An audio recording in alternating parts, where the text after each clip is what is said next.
might have been schoolgirls again, whispering after lights out instead of two middle-aged sisters. If our society friends could see us now, Flora sputtered.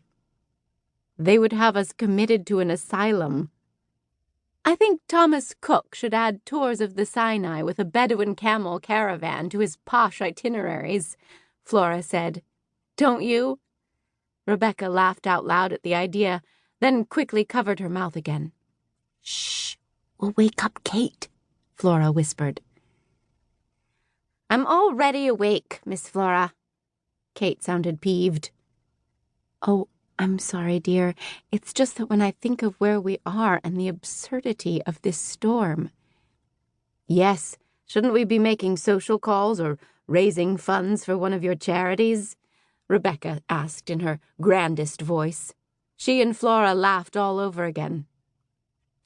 We'd better control ourselves, Rebecca finally said, or Petersen will be sticking his somber head through the tent flap, wondering if we've become unbalanced. The boy has been our butler for 2 years, Becky. He knows full well how unbalanced we are.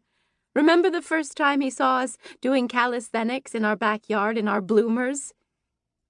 Her words brought more laughter, and Rebecca wiped tears from her eyes. She felt a fine layer of grit and tasted it on her lips. The wind pounded sand through every crack and seam and opening. She hoped it wouldn't damage her photographic equipment. Forgive us, Katie, dear.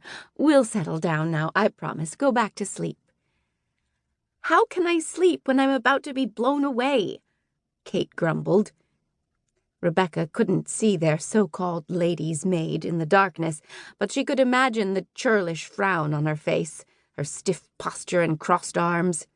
It had been Flora's idea to try to transform the thieving 18-year-old street urchin into their lady's maid. Rebecca was beginning to believe it might be easier to spin straw into gold. You don't suppose we could be buried alive by morning, do you? Flora asked. Remember how Nimrod's palace was so completely engulfed by sand that the local Arabs didn't even realize it was there until Henry Layard dug it out? Rebecca smiled. I had the very same thought. Perhaps some future archaeologist will find us 1,000 years from now and wonder what on earth those crazy sisters were up to. Remind me again why we're doing this, Flora said. Rebecca heard the smile in her sister's voice and was glad they were together.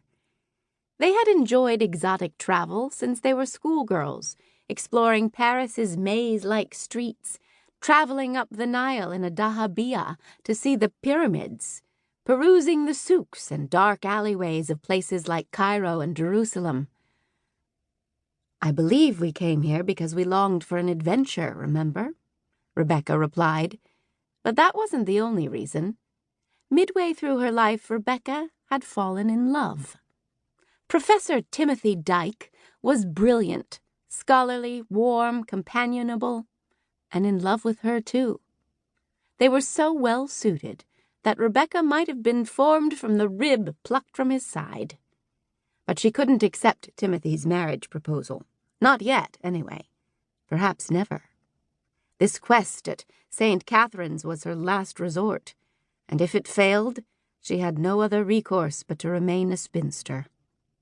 Rebecca would endure sandstorms and desert perils and much, much more if she thought it would finally topple the wall between them. And then there was their young maid, Kate Rafferty. Who knew what effect this journey would have on her stony heart? Or on their cheerless 19-year-old butler Petersen, whom Flora had rescued from the orphan's home? Someone had to try to reach these young people before they were lost forever. Why not Rebecca and Flora? One of the camels began braying loudly outside their tent. Oh, those poor animals, Flora said. They have no shelter from the storm. You're not going to invite them into our tent, are you? Kate asked. I know how soft-hearted you are, Miss Flora. Not unless they have a bath first, she replied, laughing. They smell atrocious. Besides, they're used to desert